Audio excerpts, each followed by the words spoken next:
चारों तरफ से आदिवासियों को कैसे लूटना है, कैसे उनकी जमीन हड़पनी है, कैसे उनके घर हड़पने हैं, ये सब काम सरकार ने किया है। यानी आदिवासियों को, गरीबों को एकदम रोड पे रखड़ते हुए छोड़ दिया है। हमारा ढोरा मरी मरवा करा हमारे ખેડૂત વિરોધી એ સરકાર નહીં ચલેગી, નહીં ચલેગી. આદિવાસી વિરોધી એ સરકાર નહીં ચલેગી, નહીં ચલેગી. મારું નામ છે રોશનીબેન. અહીંયા શાળા નથી બની અને અમે મહેશ મામાના ઘરમાં અમે અહીંયા ભણવા આવીએ છીએ અને અમારા કાંતિ સર અને સવિતા મેડમ અને વડીલોનો અમે ખૂબ ખૂબ આભાર માનું છું. શું તમને સ્કૂલ મળવો જોઈએ? હા, તો સરકાર से શું કહેવા માંગો છો? હું એમ કહેવા માંગુ છું કે અમને શાળા મળે તો સારું. અમે શાળામાં ખૂબ ભણીએ અને સારું લખીએ અને વાંચીએ. यही है वह दाहोद जिले की झालोद तहसील की एक ऐतिहासिक रोल मॉडल स्कूल. ये जो स्कूल है मैं दिखाने की कोशिश कर रहा हूँ. यहाँ पर देखिए, दिखाइए कि किस प्रकार से ये नलिया वाला एक घर है. तो इस समय हम जो कि महेश भाई बच्चू भाई परमार के घर में मौजूद है, जिन्होंने अपने घर को इन बच्चों के लिए, इन मासूम से फूल जैसे बच्चों के लिए खोला है. और यह एक दिन के लिए नहीं, यह लगभग 10 सालों से ऐसा चल रहा है. तो क्या इन बच्चों को स्कूल मिलना चाहिए कि नहीं मिलना चाहिए? अब हम इन बच्चों से ही पूछेंगे, क्या बच्चों आपको स्कूल मिलना चाहिए कि नहीं मिलना चाहिए? हम हमारा हक मांगते नहीं, किसी से भीख मांगते. લાઇટનો અમારે ઓલરેડી કનેક્શન હતું, એનો કનેક્શન એ લોકોએ કાપી નાખ્યું છે. મતલબ હવે નવું કનેક્શન કરી આપતા નથી એ લોકોએ. हमारे आज दो सालों से हमारे लोग अंधेरे में रहे, हमारे बिजली चली गई है. पानी का जो नल से जल की योजना थी वो सब पाई. અઠવાડિયાથી ડગરો બાંધેલા પડે છે ઘરમાં.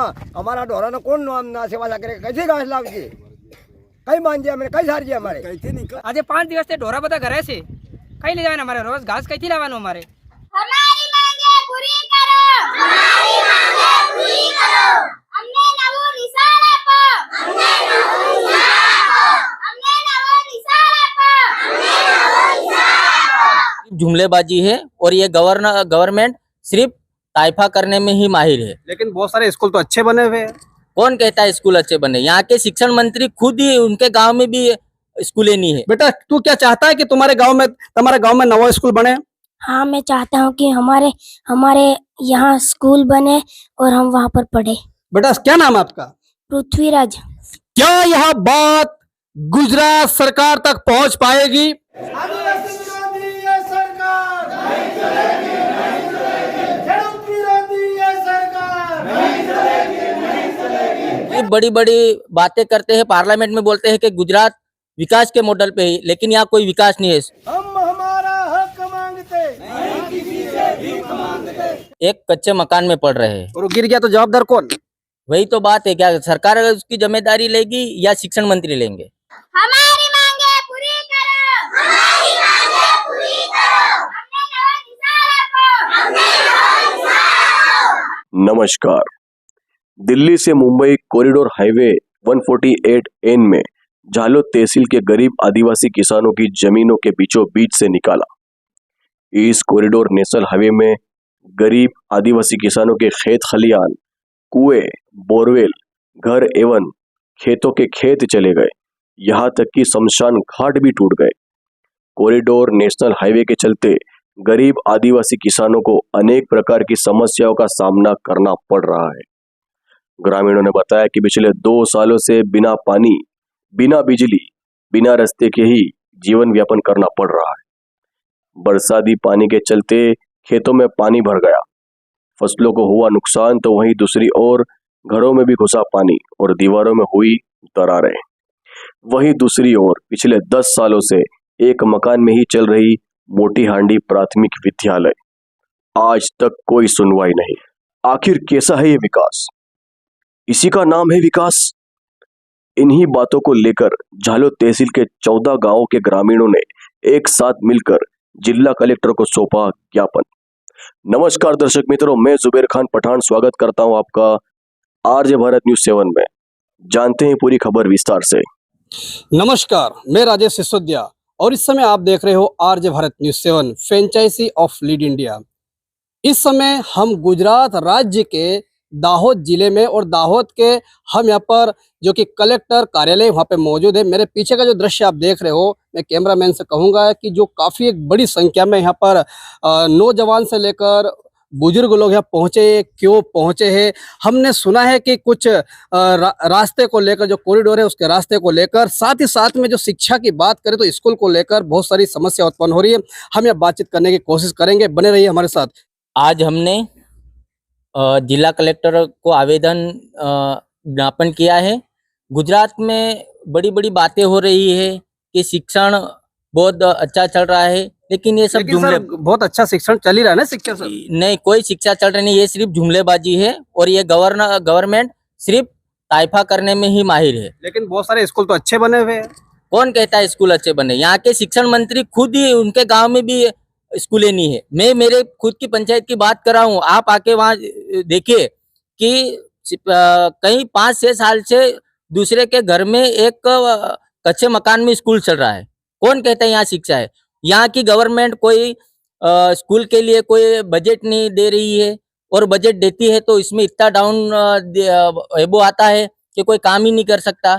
सिर्फ बड़ी बड़ी बातें करते हैं, पार्लियामेंट में बोलते हैं कि गुजरात विकास के मॉडल पे ही, लेकिन यहाँ कोई विकास नहीं है। शिक्षण के माध्यम में कोई भी किसी तरह का कोई विकास नहीं किया। सिर्फ 5 से प्राइवेट स्कूल बनवा दिए अच्छे, वहाँ फोटोशूट करवा लिए, ये यहाँ की गवर्नमेंट का रूल्स है।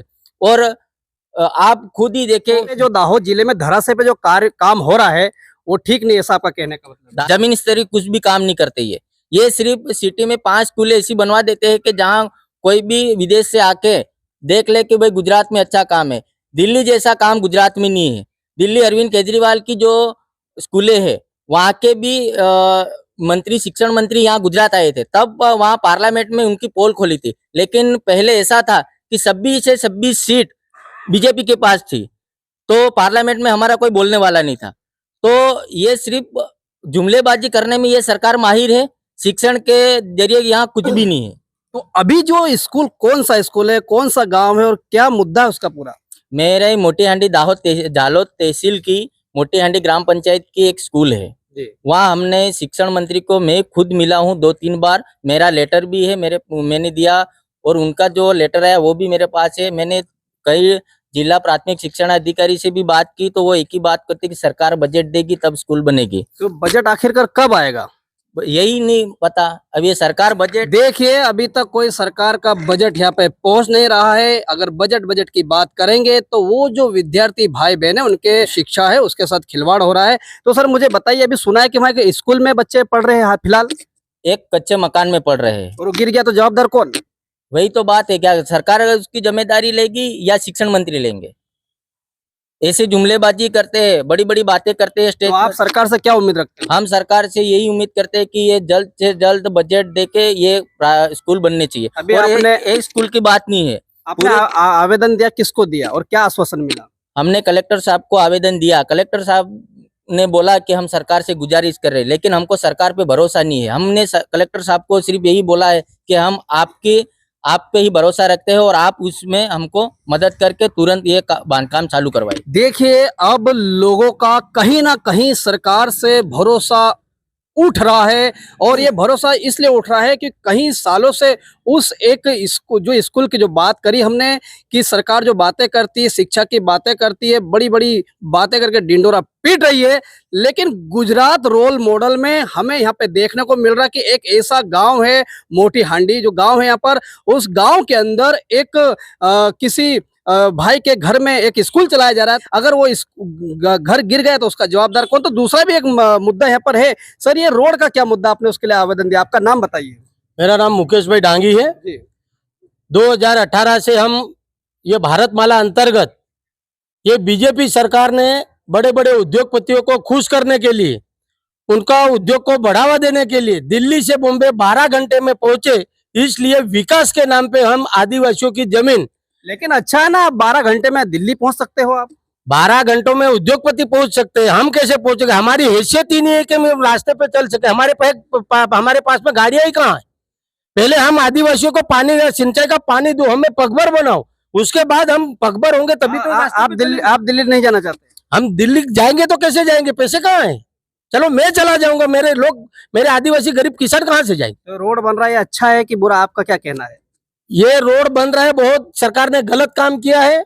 हमारे आदिवासी के पास से वो जो उसकी रोजी रोटी थी, उस पे खेती करके हमारे लोग निर्वाह कर रहे थे, वो जमीन हमारे पास से छीन ली और सरकार बोल रही है कि हम विकास कर रहे हैं। अभी आप बता रहे थे कलेक्टर साहब को ज्ञापन देते समय कि आपके लोगों के साथ एफआईआर भी दर्ज हो जाती है।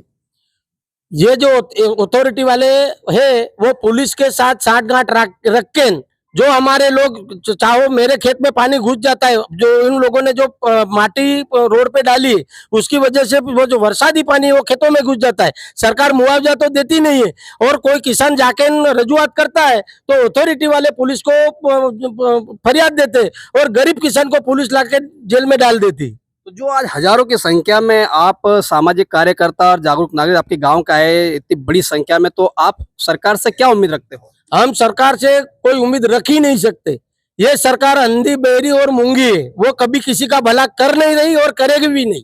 हम सरकार को आज कलेक्टर साहब थ्रू चेतावनी देने आए हैं कि हमारी जो सुविधा थी, जो हाईवे बना उससे पहले, वो जो हमारा हक था, जो सुविधा हमने खुद हमारे गाँव में आने जाने के लिए, पानी पीने के लिए, रहने के लिए बनाई थी, हमारे आज 2-2 सालों से हमारे लोग अंधेरे में रहे, हमारे बिजली चली गई है, पानी का जो नल से जल की योजना थी वो सब पाइपें टूट गई है, इसलिए। और जो हमारे शमशान थे हमारे गांव में, आज अंतिम क्रिया करने के लिए जगह नहीं है, शमशान भी वहां चले गए, रोड में दब गए। तो हमने सरकार से कलेक्टर साहब थ्रू चेतावनी दी है, अगर 5 सितंबर तक जो अगर ये सुविधा हमें नहीं दी गई तो 6 तारीख को हम ये 14 गांव में जो भी कॉरिडोर हाईवे का काम चल रहा है वो सब काम बंद कर देंगे, और उसमें जो भी जान होनी होगी अथॉरिटी, सरकार, तंत्र या हमारे आदिवासियों के साथ, वो सब जवाबदारी तंत्र और सरकार की रहेगी।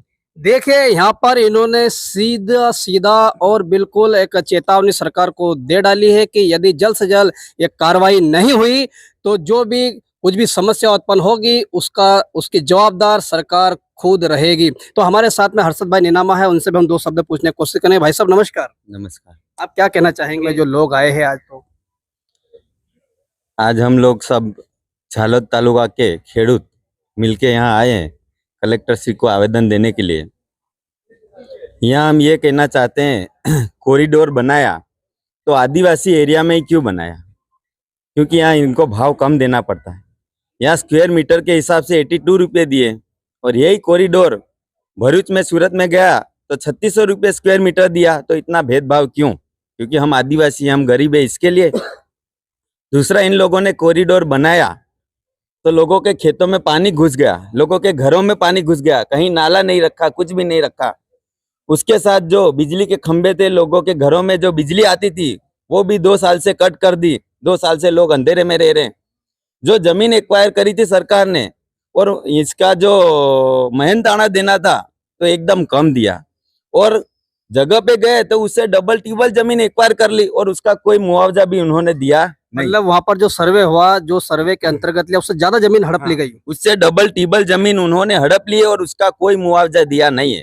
बच्चों को आने जाने में भी बहुत तकलीफ पड़ती है। कॉरिडोर वालों ने जो उनके भारे वाहन चलाए हैं तो आजू बाजू के गांव के सब रोड भी नष्ट हो गए हैं। इसके लिए हम कलेक्टर श्री को आज आवेदन देने आए थे। जो कॉरिडोर में और लोगों के खेतों में जो पेड़ पौधे थे उसका भी मुआवजा दिया नहीं है। यानी चारों तरफ से आदिवासियों को कैसे लूटना है, कैसे उनकी जमीन हड़पनी है, कैसे उनके घर हड़पने हैं, ये सब काम सरकार ने किया है। जमीन के बदले जमीन देनी थी, वो भी ये सरकार ने दिया नहीं है। यानी आदिवासियों को, गरीबों को एकदम रोड पे रखड़ते हुए छोड़ दिया। इसके लिए हम कलेक्टर श्री को सब आदिवासी खेडूत भाई मिलके आवेदन देने आए थे कि सर हमारी बात सुनो, नहीं तो हम कहाँ जाएंगे। और 5 तारीख तक सरकार ने हमारी बात नहीं सुनी तो ये कॉरिडोर हम वापस बंद करवा देंगे। देखिए यहाँ पर हर्षद भाई नीनामा का कहना है कि किस प्रकार से सरकार गरीब तबकों के खेडूत आदिवासी को लूट रही है। उन्होंने स्पष्ट कहा कि जो जमीन के संदर्भ में उनको जमीन मिलना था, जमीन मिली नहीं है। जो सही भत्ता मिलना था वो सही भत्ता भी उनको मिला नहीं है, और साथ ही साथ में कहीं लोगों के जो खेत खलियान है वो नष्ट नाबूद हो गए हैं। आने जाने की समस्या है, स्कूल की समस्या है, अनेक प्रकार की समस्या है। खैर, हालांकि आज दाहोद जिला कलेक्टर को इन्होंने ज्ञापन दिया है। अब देखते हैं कि ज्ञापन से क्या होता है। देखते रहिए आरजे भारत न्यूज़ 7। मैं आपका मित्र राजेश सिसोदिया। इसी के साथ मैं फिलहाल आपसे विदा लेता हूं। जय हिंद, जय भारत, नमस्कार।